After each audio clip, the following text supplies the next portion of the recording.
is going to kick us off. Okay, ready for me now? Sure. Well, thank you all very much for coming to this ministry fair. It's the first time we've tried this virtually. And as you can tell, we have not had all the world's greatest success with technology, but we're working on it. And what we want to do with this is, since not everybody goes to virtual coffee hour, but they are going to our YouTube page and they're watching a lot of our videos. So we will record this whole thing and put it on our YouTube page. And I will send a note to the church encouraging people to watch it to learn about our ministries. So thank you for being a part of this, this recording. And I'll turn it back to Julie and we can get things rolling.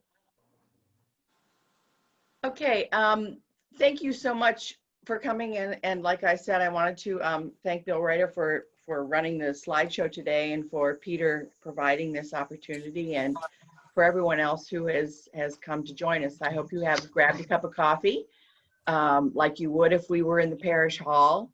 And we're going to move right along, and we're going to start off with Fran Montgomery. Hi, I'm Fran Montgomery, and I'm the contact person for Catch Freedom Ministry here at St. Pat's. And Catch refers to Catch Court, which is a Franklin County municipal court started by Judge Paul Herbert for women in the system who are victims of human trafficking.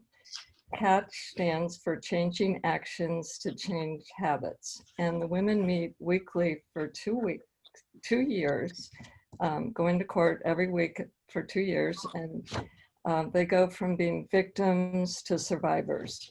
Freedom, part of our ministry, refers to Freedom a la carte, which is a catering business that employs survivors of human trafficking, and it provides a safe place for workforce training. Before COVID-19, our ministry attended and served lunch to the women at Catch Court the third Thursday of the month. We also volunteered in the kitchen at Freedom a la carte alongside women survivors. We were mentors for women studying to receive their GED. We helped with the Butterfly Program, which are the graduates of Catch Court, or we donated toiletries to Reaching for the Shining Stars program. And that's a program that delivers hygiene bags to women caught in addiction, homelessness, and sex trafficking.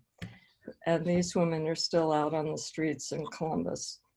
Right now, in-person volunteering isn't available to us at Catch Court or Freedom a la carte, but we have an opportunity, as you can see on the screen here, to donate $25 gift cards to Walmart, Kroger, BP, or Speedway. And these will go specifically to the women who are employed at Freedom a la carte and those that are in the Butterfly Program, the graduates of Catch Court. They've had to go onto Zoom meetings like we're doing here, which have been not as great for them as in-person counseling or just receiving help. So they're struggling. These gift cards can help them. If you'd like to be a part of this ministry, you can, or if you just want to learn more about this important topic, you can email me or call me. I can easily talk more than 2 minutes, but I was noticing in this flyer right before I started, I just want to end with one sentence that's inside this little brochure about Freedom a la carte. People are not property. No human being should be bought or sold for sex. Not here in Central Ohio, not anywhere. So thanks for listening. Thank you, Fran. You're welcome. I know that Susan Jones is trying to jump on, and I'm not sure if she has been able to. Susan, are you there? I am. I am. Do you see me? Yes. You do? Now I do. Yep. All right. Yeah. Okay. Good. I'm here. Just want to give you a minute or two to talk about Friends of the Homeless, and I know that Wade is on too if he wants to add anything to it. Okay. Hi, Wade. The main thing I wanted to share was this ministry is continuing. It's the homeless, if anything, need more help than ever. What we've been doing is all takeout meals. So we cannot go and serve because of the COVID, but we are bringing down meals, takeout meals. So what's there to do? What's there to help? We still need donations every month of fruit, fresh fruit. If you want to help cook, come around 2 p.m. the third Thursday of every month. And actually, if you'd like to serve, what we're doing is we do an assembly line at church now in the parish hall, and we put all the ingredients together, and then Wade and his Fierce Alliance allies bring it down. Because of the heavy need, you know, we're there and we're needed more than ever. So we appreciate your prayers and anything you can do to help. Thank you. Wade, do you have anything to add? Well, we've had to be very flexible and change our method of operation. And Father Stephen now has got us working on an assembly line rather than serving in person. And they don't even allow us into the building down there. Rick Stickler and I we fill our cars up and take them down. They take them in and bring us back the empty tubs. It's worked very well. I haven't heard any complaints, but I haven't heard anything. We used to get feedback from them when we served, but we don't get any feedback anymore. Hard to get feedback. But it's worked out very well, I think.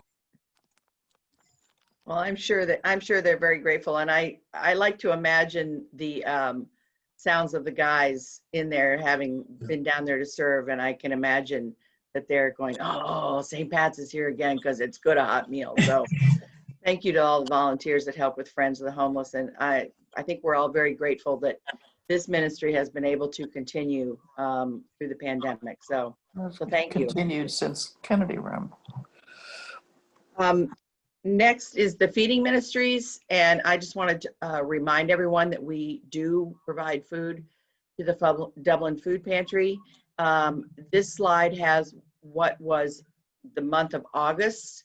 Next week we will be providing the list for the month of September, and so if you would look for that in the Sunday news, you'll see what is needed, but it doesn't change much from month to month.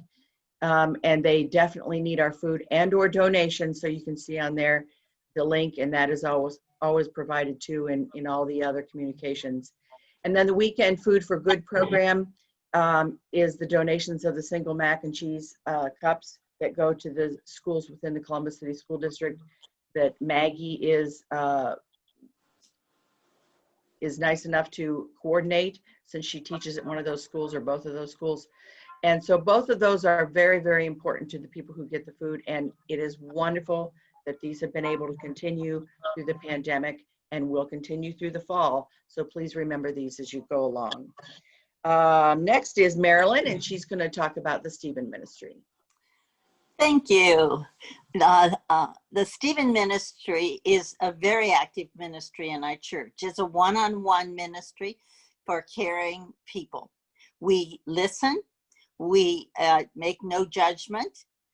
We meet once a week. Men minister to men. Women minister to women.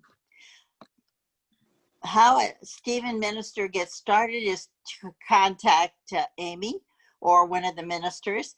But there's 50 hours of training that goes into each Stephen Ministry. And it starts usually in October and ends in February.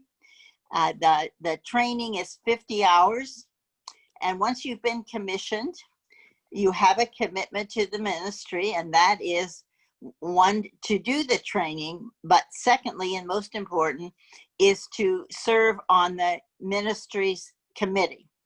And that meets once a month, where the ministers are support to other ministers. In other words, we too need help when we deal with problems that people have.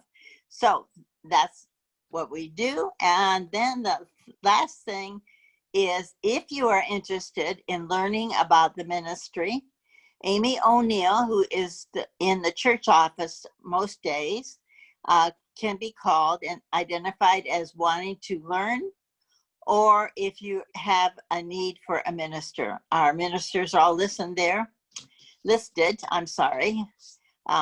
We also have blue badges that we wear, so look for those when we get back in church. Thank you. Thanks, Marilyn. Tanya Lewis is going to talk about Partners in Prayer. Hello, I am Tanya Lewis, and Partners in Prayer have been around. Can you guys see me? Okay. Has been around for a long time. So Phyllis Buter and Jan Flores really are the leaders, but during the pandemic, since I have a little bit of computer knowledge, I kind of help facilitate that. So we have restarted with our weekly prayer letter, and we also have a monthly prayer letter that we put together and send out virtually. There are 2 people that are receiving it via hard copy. So if you have a prayer need, you can email the PIP at pats-dublin at, pats-dublin.org, and we can get it added to that. So we just ask that, if you put a prayer on there, that you do give us an update so that we can either, update that prayer or take it off. So, and then we also have prayer partners. So we pair up with someone else for the month, and then contact them to just see if they have any personal prayers that they need prayers for. So we're here, and you don't have to be a member of the church to be put on the prayer list. This is just, people in the church that are praying for all of those needs that are on our list. So, and if you have any, questions, you can also contact Amy at the church office. Thank you, Tanya. And continuing with Tanya, she's going to briefly talk about the Sacred Circles, but specifically the Sunday Sacred Circle, which actually will be meeting after this. Go ahead, Okay. Tanya. I thought Kim was going to do that.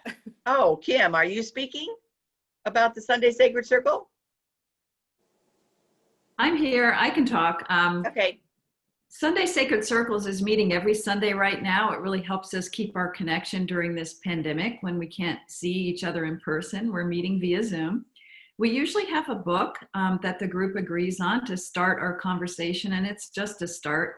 There's always a lively conversation. Right now we're reading Rachel Held Evans' Searching for Sunday. We've had a good experience with another book that she wrote. So we're pleased to be going through her book again, and we'll finish this probably at the end of October. So we are welcoming new members. Anyone who would like to join us, please contact the church office. And also I wanted to mention, and I think Rose is on the phone, Rose Walker's group, she meets every, I believe, second Thursday from 1 to 2:30 in the afternoon. Her group is also accepting new members. So please come and join us. It's a wonderful group of women. Wonderful. Thank you very much.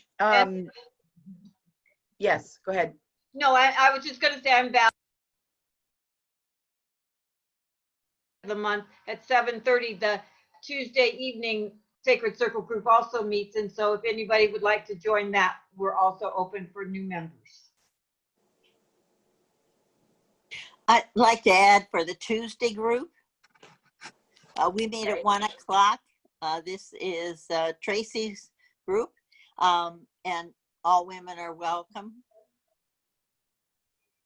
Thank you. Mother Cameron, hello, how are you? Hi.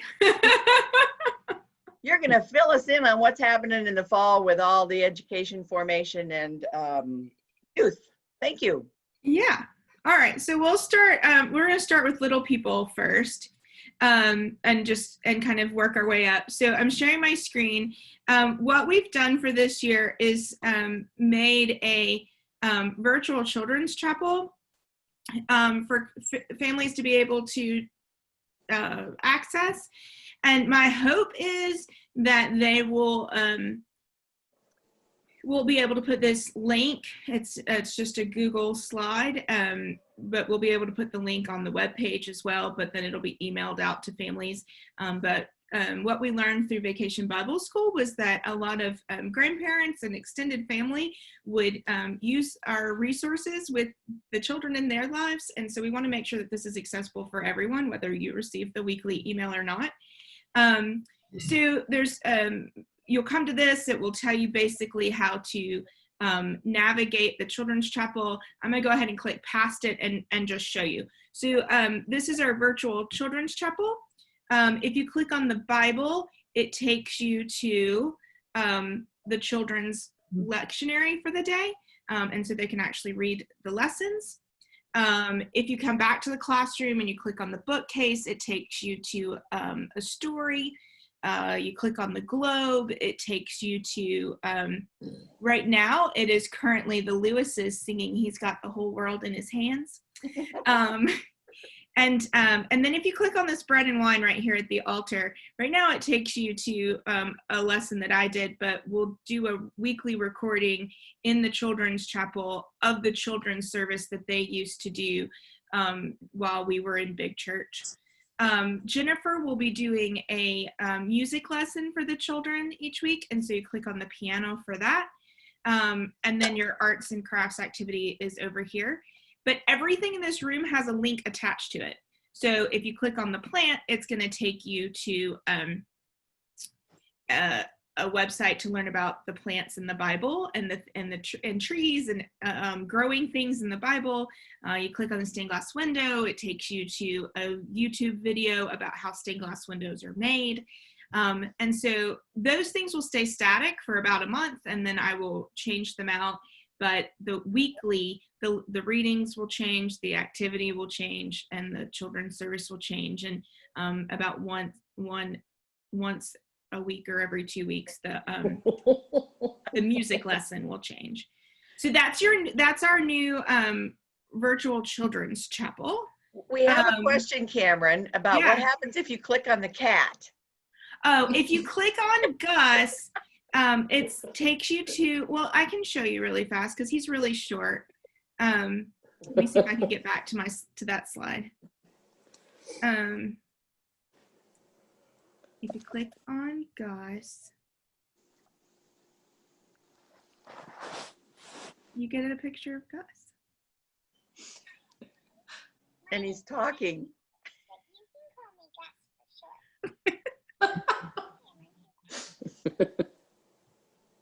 That's great. So, anyway. Love it. You get a video, there will be videos of Gus, and kids will have the opportunity to submit pictures of their pets. And then Gus will be introducing their pets to everybody in Children's Chapel. So, and then the other thing that we've done is we have created for our youth group a virtual youth room. They were talking about some of the things that they missed about being in the youth room and being together. And so we have created for them a way to create a youth playlist where they can, when we travel normally as a youth group, somebody becomes the DJ and we swap off who plays what song that day. And so they'll have that option to have, to submit music to just be on the playlist. We'll have some videos in here. They missed playing games. So we put I put the like the foosball table and the ping pong and their checkers game. If you click on those, they actually take you to an online version of that game. So it's not quite the same as playing with your friends, but it will take you to those things. So this isn't a regular thing for them. This is just a way for them to be able to play and pretend like they're in the youth room. For this year though, some of you were actually a part of Animate when we did it as the adult forum. So we're gonna do Animate Faith with them. So they'll each get a copy of the journal. I printed the adults off copies of it, but each of the kids will actually get their own journal. So we're gonna do Animate Faith and then Animate Bible, I think, next Cameron. for them. So that's what the youth are going to be doing this year. And then for Adult Forum, we are starting something called The Path, which is this book. It's through Forward Movement. It's an entire year's series. And so basically each week, participants will read selections from the Bible with passages excerpted and condensed by biblical scholars for easier reading. And so we'll basically read through the Bible from Genesis to Revelation, skipping the Psalms. And we'll learn about the hope that God offered and the faithful in the ages past, and what God is calling to us today. So there's some thought-provoking questions in the curriculum. There's weekly group discussions, which we will do as part of Adult Forum. We'll be doing Forum as a Zoom instead of just Father Stephen and I chatting with one another, so that we can actually have some breakout groups and discuss things together. So if you're interested in getting the book, I'm going to go ahead and order 25 of them, because in bulk, they're $15 a piece. Individually, they're $22. So if you want a book, you can get a cheaper one from me. And then there's also, in addition to this one, if you want to on your own, you can get the Family Story book, which is it has pretty pictures in it.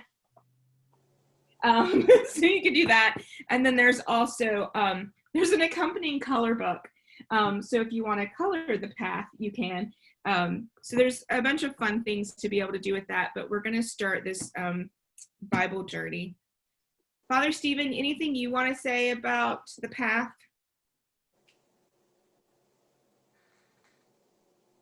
Yes. Yeah, the path is, it leaves out the Psalms, it leaves out Proverbs, it leaves out the vast majority of the prophets. I know that you could say, wait a minute, that's not the whole Bible. What it's concentrating on is the story, the unfolding drama from Genesis to Revelation. So it's not in any way rewriting scripture. Actually, matter of fact, it's all direct quotes from the New Revised Standard Version. It's just the story highlights. And I think it's got a really good way of looking at the whole Bible in an introductory class. So. Wonderful, thank you. There's some really exciting things going on in education for the fall, and it doesn't matter that we have a pandemic. We're going to forge ahead. Amen. Doesn't matter.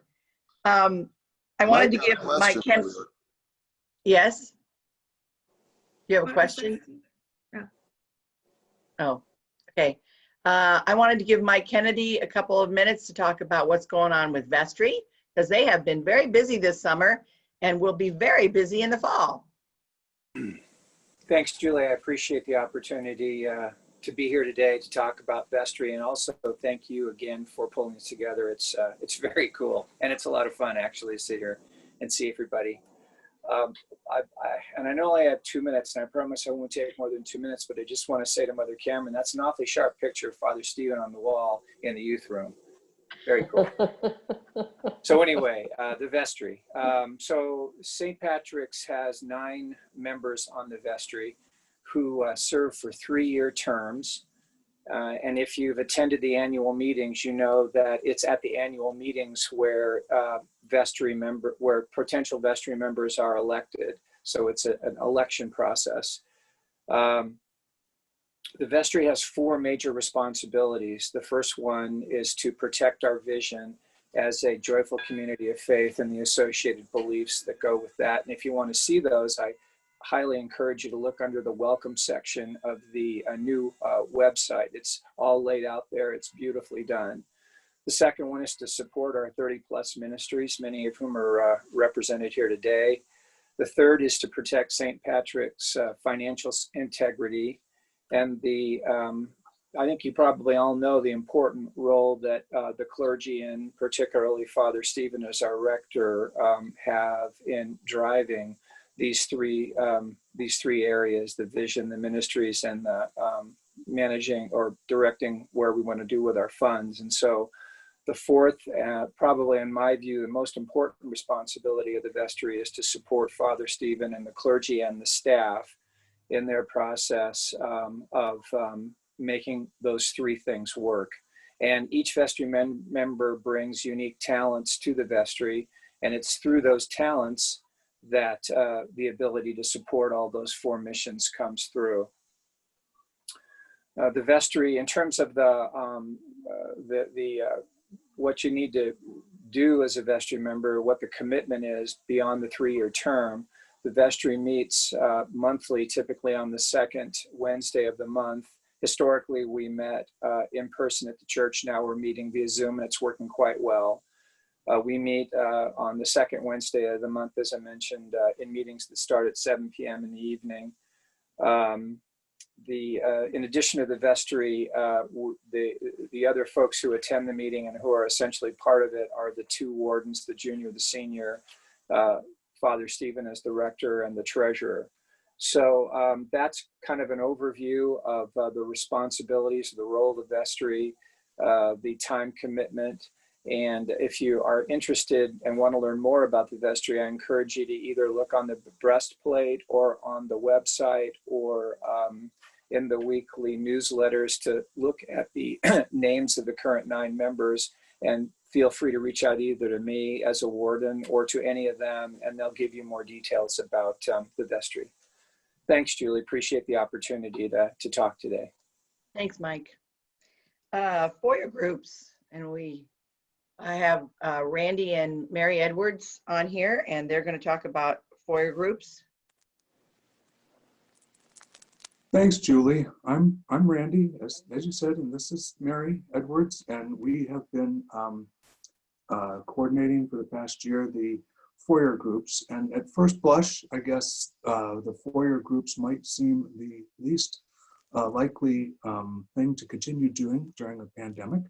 But because, you get together with a group of people who are not within your immediate pod. But we know that some of the FOIA groups this past years have managed to adapt by meeting outdoors or in other socially distant venues. And of course, we hope that the pandemic numbers will continue to drop and there will be additional opportunities in the coming year. So the basic idea, if anyone doesn't know what FOIA is, and I sort of feel right now that this Zoom call is sort of like the high school concert where the entire audience is the parents, because I think probably maybe everyone here is presenting and knows all of this. But for anyone who might see this, FOIA is just as simple as it could be. It is getting together with maybe 4 couples, 8 people. Obviously, you don't have to be in a couple, but it's a group of about 6 or 8 folks that get together and take turns hosting a dinner. It could be in your home, it could be in a restaurant. Some people, might go to a movie or something, if that ever happens again.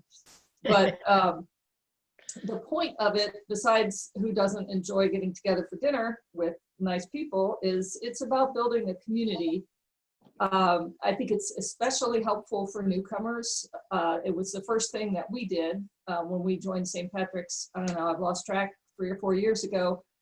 And because of that, when you get back to real coffee hour, you'll see your FOIA group buddies and you know them and you can chat with them. And it really does build community, I think, among this busy congregation. And so I just can't recommend it enough, and we've really enjoyed it.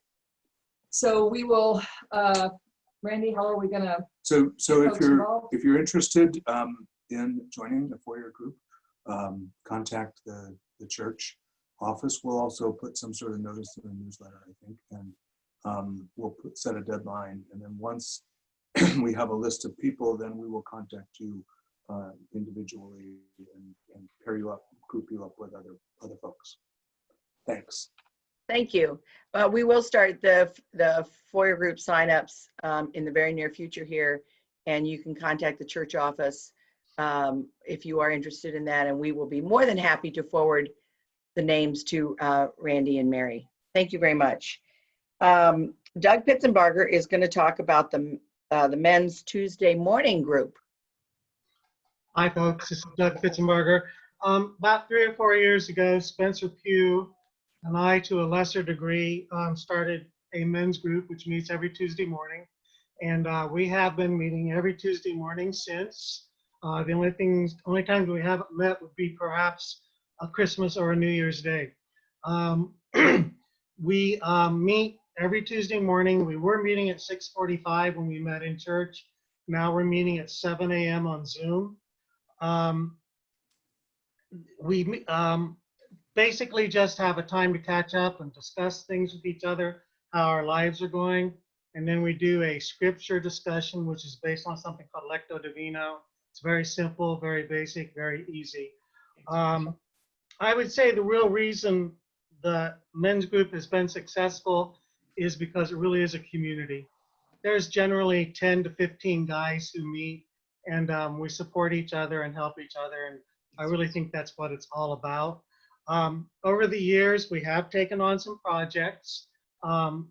We've done multiple men's retreats over the last few years. That kind of fell apart with the whole COVID thing this year, but hopefully we'll be able to get back to that again.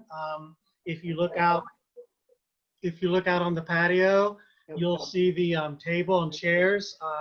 We kind of initiated that with the help of the Thursday morning group and the vestry and the whole parish. Last year, we did an activity where we wrote Christmas cards or holiday cards to people who are incarcerated in Ohio's facilities. I believe every person in Ohio who's incarcerated receives some sort of a card, not just from us, but from a lot of churches and organizations. So based on science rather than based on just on somebody's feeling around, oh, the school should be open or closed. So Lindsay's, long story, Lindsay's school, when they, about 3 or 4 weeks ago, Franklin County was one of the higher rates of coronavirus. So they were on closed red. And so they announced we were not going back to school in person or hybrid. We're going to start the year with a hybrid system and with an online system. But now Franklin County is code yellow, so we'll see what happens. They're going to stay online until the end of October, and then we'll see.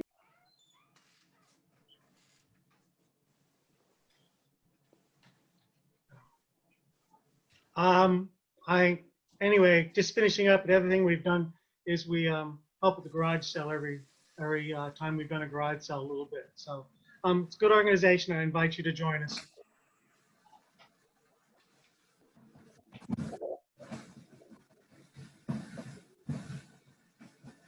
Joe Ross is going to talk about Later in the Day Saints. Thank you, Doug.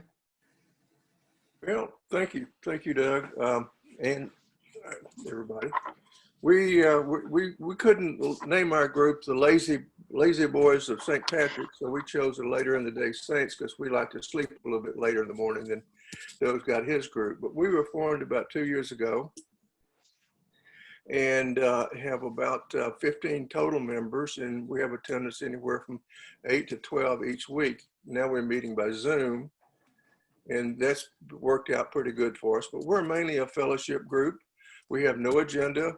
We have one rule: no politics. We can talk about anything else, but not politics. That seems to be a divisive thing in this country right now.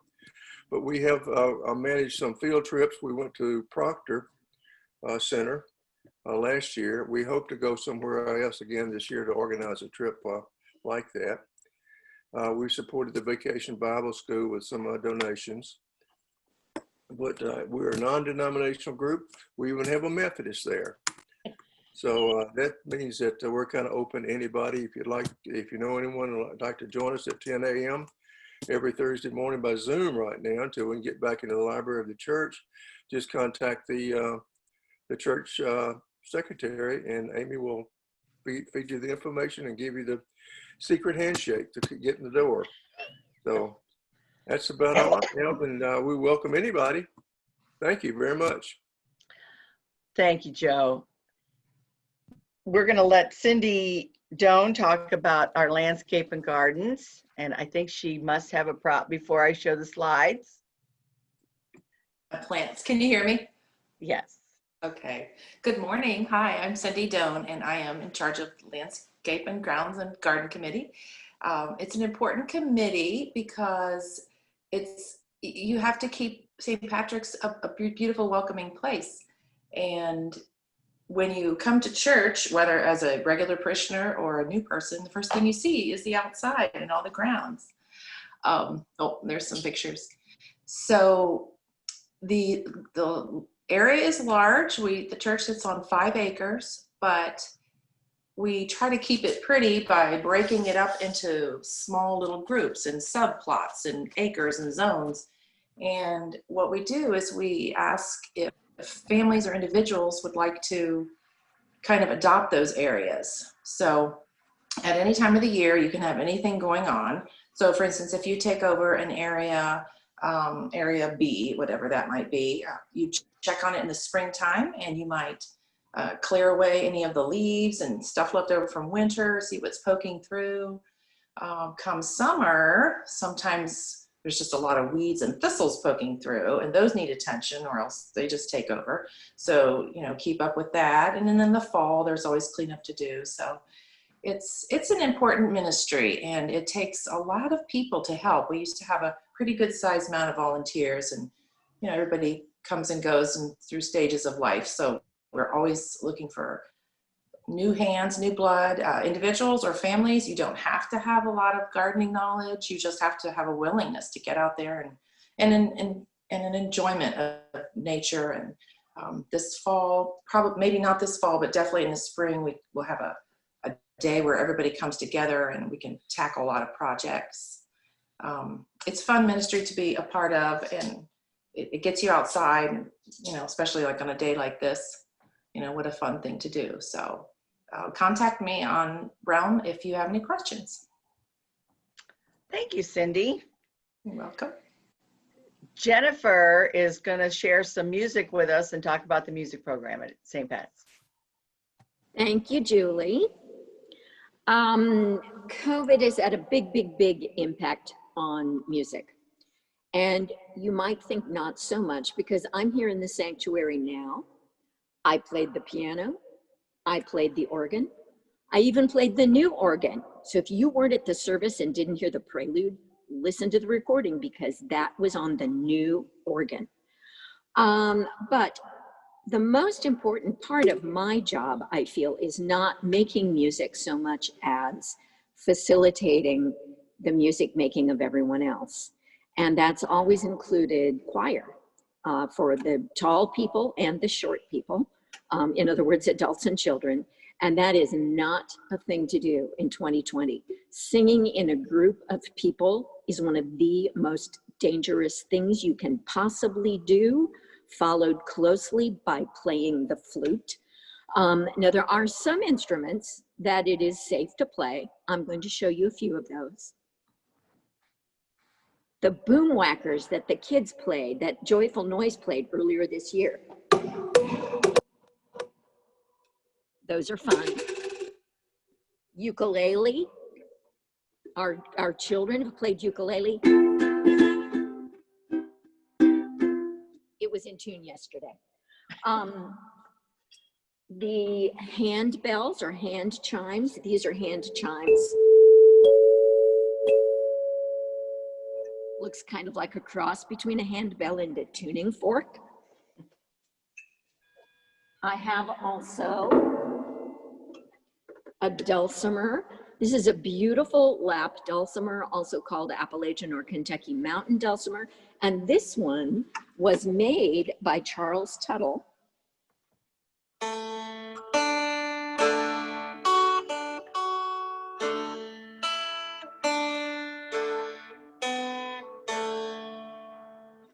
Our kids have played those. And I've played dulcimer.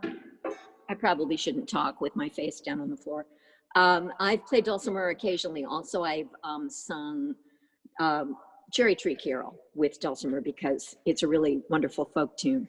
And I have one more kind of folk string instrument, This is called a bowed psaltery.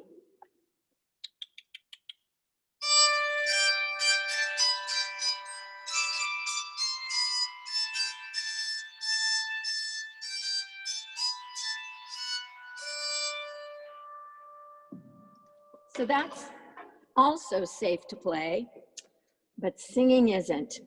Now, if you have been thinking to yourself, I'm sure, you know, that you really would like to get out of the house and come make some music, the handbell group is going to be safe this year, and that's going to be safe pretty soon.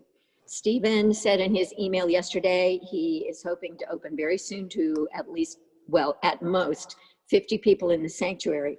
And I have set up some small tables, which I will show you.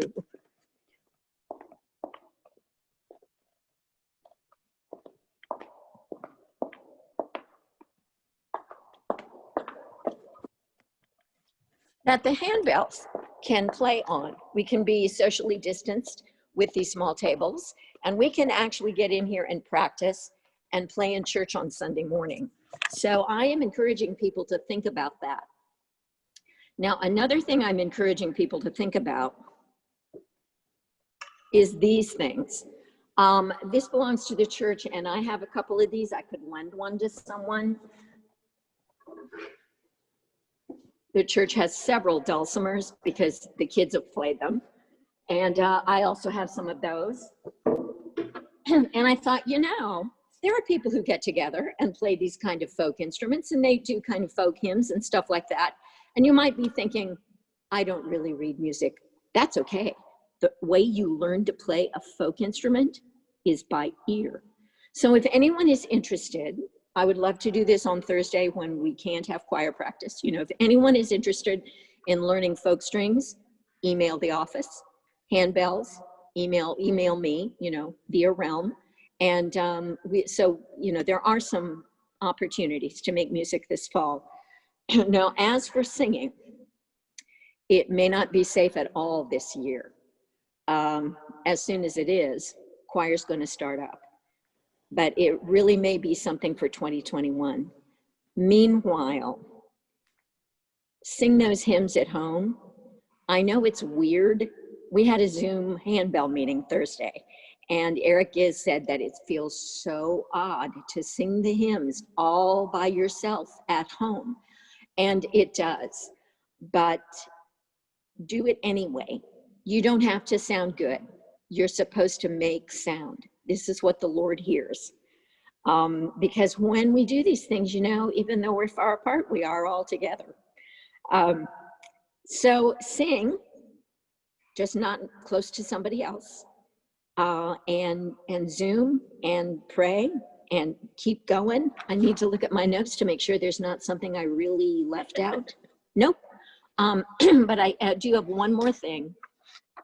I am going to play just a little bit of the new organ for you this morning. I think Stephen said it's about 80% finished, and I think it's not really that much. But enough of it is here to play. So I'm just going to play a little something for you this morning because it's awesome.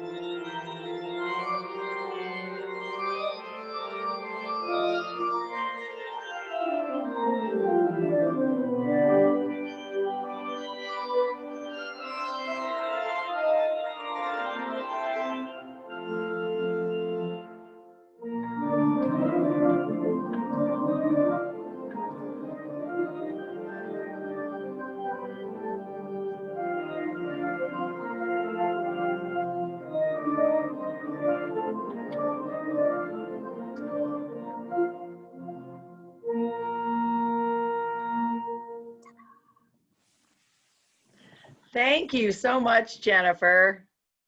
That was wonderful. You're a hard act to follow. I have to say that. We're almost done here, and I just want to remind some people, all of you, of some things that are coming up in September. on September 20th. We have the International Day of Peace, and the information is on the slide there so that you can join that via Zoom. If you have any questions, please contact the church office. And the other thing that will be coming up in September is Social Media Sunday. We have done that at the church and taken a lot of pictures and participated, and there is information about that in the September newsletter. And there will be more information that will come forward through the month for that. So I'm hoping that we'll all be able to explore Social Media Sunday in a different way this year than we have before. So thank you so much for coming, and I'm going to turn it over to Father Stephen to take us out of here. Hey, well, all I really want to say is that say thank you all. We cannot be St. Patrick's without all the volunteer work that all of you provide. You help make us the church we are, and for that we're most grateful. So go in peace to love and serve the Lord. Thanks be to God. Thanks be to God. Good to see you all. Bye. Good night. Bye-bye. Bye-bye. Bye-bye.